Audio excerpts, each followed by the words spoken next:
kami mulai di Bandung dan bisa bekerja sama dengan Pemda Kota Pontianak. Beli rumah hanya bayar sepertiga. Kok bisa? Karena kalau beli rumahnya bayar dengan sistem KPR 15 tahun, ternyata 5 tahun pohon jamur pembekapnya panen. Dan pohon jamur pembekapnya nilainya bisa menutupi utang 10 tahun lagi. Cicilannya 5 tahun, 5 tahun lunas karena panen, sehingga 10 tahun utang yang tersisa bisa terbayar dari hasil panennya. Jadi beli rumah hanya bayar sepertiga, pertama dan satu-satunya di dunia. Luar biasa Bapak Ibu. Nah, bisa memilih model-model rumah. Yang luar biasa sekarang kita meluncurkan program apartemen. Ini di Jatinangor dekat kampus IPDN. Karena di Jatinangor itu ada 4 perguruan tinggi besar, sehingga penyewanya bisa disewakan untuk para mahasiswa, dan sudah pasti ada yang menyewa. Dan beli paket ini harganya 524 juta, dapat pohon jamur sebanyak 1 hektar, bisa disewakan, dan sewanya kurang lebih 1,5 sampai 2 jutaan per bulan. Dan setelah 5 tahun dapat panen dari jamurnya, uangnya cepat kembali, dan tetap punya properti dalam bentuk apartemen selama-lamanya, selama apartemen ini ada. Hak milik. Ini yang di BSD tadi di Jatinangor, kemudian ini di dekat UI Jakarta, di Margonda, namanya Grand Samsam. Kemudian di Cirebon juga, di tanahnya Raja Cirebon, Sultan Cirebon juga kita membangun apartemen seperti ini dengan interior dari kayu jamur kita. Ya, interiornya sangat indah, lantainya dari kayu. Ya, nanti anak-anak mahasiswa lebih bangga kalau sewa kos-kos, tidak lagi kos-kosan di kos-kosan biasa, tapi kosnya di apartemen yang interiornya sangat indah dan 1 unit bisa ditinggali 2 sampai 3 orang. Nah, kita bersyukur Bapak Ibu, pohon ini ditanam di Indonesia. Tempat terbaik menanam kayu di dunia ini adalah Indonesia. Sampai ada lagunya Gus-Gus, tongkat kayu dan batu jadi tanaman. Nah, kalau kita menanam di Indonesia lebih cepat panen dibanding kalau ditanam di Eropa dan di Amerika Serikat, butuh waktu 100 tahun panen. Kalau di Indonesia berapa tahun? 5 tahun. Seharusnya negara kita yang paling kaya di dunia Bapak Ibu. Seharusnya. Ya. Yang luar biasa program ini, programnya dunia, programnya pemerintah, program kita semua. Melakukan penghijauan adalah tugas kita semua. Tugas kita semua, tugasnya PBB, tugasnya pemerintah, tugasnya bupati, tugas kita semua Bapak. Apalagi ini memberdayakan rakyat dan menyelamatkan lingkungan. Program ini mendapatkan sambutan luar biasa, sampai BUMN pun anak perusahaannya ikut di program ini. Sampai pejabat sekelas ini, kenal ini Bapak Ibu, Bapak Hamdan Zulfa, mantan Ketua Mahkamah Konstitusi, juga bergabung ke program ini dan ikut jalan-jalan ke Shanghai. Ya, saya juga biasa menyampaikan seminar di depan para pejabat. Maaf di sini kalau ada pejabat. Pejabat itu rata-rata takut pensiun Bapak Ibu. Karena kalau sudah pensiun, seluruh fasilitas negara akan ditarik. Dan namanya tidak disebut lagi di acara. Yang terhormat Bapak mantan ini tidak disebut lagi Bapak Ibu. Ajudannya tidak ada lagi, sekretaris perindinya tidak ada lagi, mobil dinas ditarik, tidak boleh lagi tinggal di rumah dinas. Tapi ada cara bisa menjadi pensiun dan sejahtera kalau bergabung ke program ini. Karena punya aset berupa kayu yang dalam waktu yang singkat ketika dipanen hasilnya berlipat-lipat. Luar biasanya Bapak Ibu, pemerintah juga memberikan apresiasi luar biasa. Ini sambutan dari yang mewakili Menteri Kehutanan Republik Indonesia di acara kita di Bandung yang dihadiri sekitar 2.000 orang. Bismillahirrahmanirrahim. Assalamualaikum warahmatullahi wabarakatuh. Selamat malam dan salam sejahtera. Mohon suaranya disambil apa? Khusus yang dari Bandung, Sampurasun.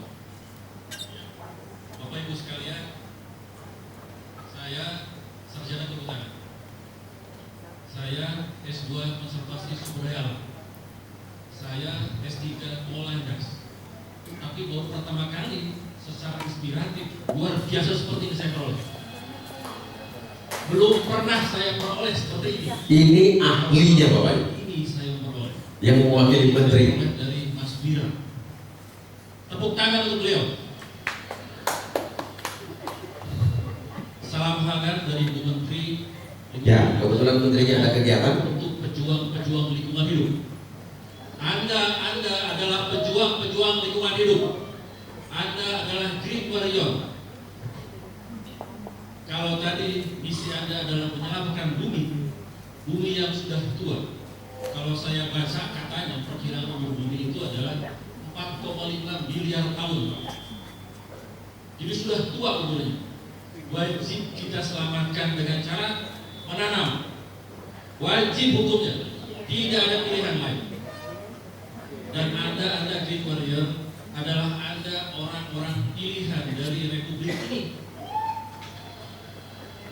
Dari 255 miliar orang Indonesia, maksudnya juta, Anda terpilih menjadi green warrior. Banggalah Anda, tepuk tangan buat kita semua. Sehari-hari saya adalah sekretaris Dirjen SKL, Kehutanan Sosial dan Kemitraan Lingkungan. Selain itu juga saya Direktur Kemitraan Lingkungan. Tapi mulai malam ini saya ingin masuk menjadi green warrior. tepuk tangan dulu Bapak Ibu. Pejabat saja menjadi green warrior. Nah, sekarang menanam jamur ada risikonya enggak? Ada, tapi risikonya sudah diantisipasi. Misalnya, ini contoh Bapak Ibu. Mungkin nggak risiko kubikasinya tidak maksimal, mungkin. Tapi kami sudah menyiapkan teknologi sistem penanaman dengan sistem budidaya terbaik dan mendapatkan sertifikat ISO dan insya Allah kubikasinya tercapai. Pertanyaan yang kedua mungkin terjadi, mungkin nggak harga kayu turun? Mungkin nggak?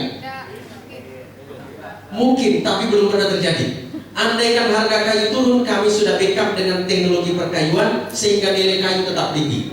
Mau dikecilkan sedikit suaranya. Kemudian persoalan waktu, mungkin nggak panen tertunda? Misalnya jembatan putus sehingga ngangkut kayunya nggak bisa lagi sehingga panennya tertunda. Mungkin, mungkin. Tapi kalau cengkeh ditunda panen, buahnya rontok. Kalau mangga ditunda panen, buahnya busuk. Tapi kalau kayu ditunda panen gimana? Kayunya membesar dan makin mahal. Ini yang luar biasa Bapak Ibu. Ya, jadi masyarakat harus mengerti, memang ada resikonya, tapi sudah diantisipasi. Kalau terjadi apa-apa, sudah ada asuransinya. Jika terjadi pertumbuhan tidak optimal, juga kita siapkan tanaman cadangannya. Jadi sudah diantisipasi. Ini sejarah pertumbuhan harga kayu dunia sepanjang sejarah umat manusia. Terus harganya naik. Nah, sekarang saya mau bongkar rahasianya orang kaya. Sekali lagi, siapa yang ingin kaya? Wow, tepuk tangan dulu untuk buat semuanya ingin kaya. Nah, Bapak dan Ibu, ternyata kaya raya itu ada rahasianya. Ada 3 cara jadi kaya raya. Mau dengar? Mau. Yang pertama, lahir dari orang kaya. Kalau kita dilahirkan oleh orang kaya, jadi pewaris orang kaya, langsung ikut kaya. Pertanyaannya, ketika kita lahir bisa nggak memilih orang tua? Tidak bisa. Berarti nomor 1 lewat. Tenang, ada nomor 2. Nomor 2, menikah dengan orang kaya. Kalau kita menikah dengan orang kaya, langsung ikut kaya. Menikah dengan orang yang demersi, ikut demersi. Menikah dengan orang yang punya rumah bagus, ikut dari rumah bagus. Menikah dengan orang kaya yang rekeningnya gendut, langsung punya rekening gendut Bapak Ibu. Tapi pertanyaannya, adakah orang kaya mau menikah dengan kita? Kalau tidak ada nomor 2 pun lewat. Tenang, ada nomor 3. Nomor 3 apa? Tiru cara orang kaya. Apa sih yang dilakukan orang kaya agar tambah kaya? Rahasianya orang kaya tambah kaya ada 2. Lihai mendapatkan uang dan lihai mengelola uang dalam bentuk aset. Sekarang, bagaimana lihai mendapatkan uang? Contohnya berbisnis. Sampai ada hadisnya dari 10 pintu rezeki, 9 dari bisnis. Mohon maaf kalau di sini masih ada yang belum berbisnis. Kalau ingin kaya, carilah sumber penghasilan yang bisa kali cepat, bisa kali banyak, bisa kali sering. Hanya ada di bisnis. Mohon maaf, gaji nggak bisa kali cepat, nggak bisa kali banyak, nggak bisa kali sering. Betul ya? Hanya di bisnis Bapak Ibu. Nah, saya kasih contoh bisnis yang dikerjakan orang kota. Misalnya, buka butik, modalnya berapa? Besar. Kalau bajunya nggak laku, bisa kembali modal? Tidak bisa. Paling bajunya pakai sendiri. Tapi bagaimana kalau yang dijual baju perempuan yang menjual laki-laki? Masa mau pakai baju perempuan? Ya. Kemudian yang kedua misalnya buka travel.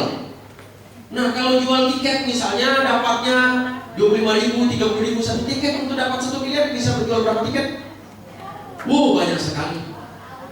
Atau misalnya buka perusahaan properti, modalnya sangat besar Bapak. Atau buka perusahaan bengkel, modalnya juga besar, kalau nggak laku uang nggak bisa balik. Atau buka perusahaan laundry, cuci baju. Kira-kira mau dapat 1 miliar berapa baju yang harus dicuci? Satu Pontianak belum tentu dapat 1 miliar Bapak Ibu. Ternyata kalinya harus banyak.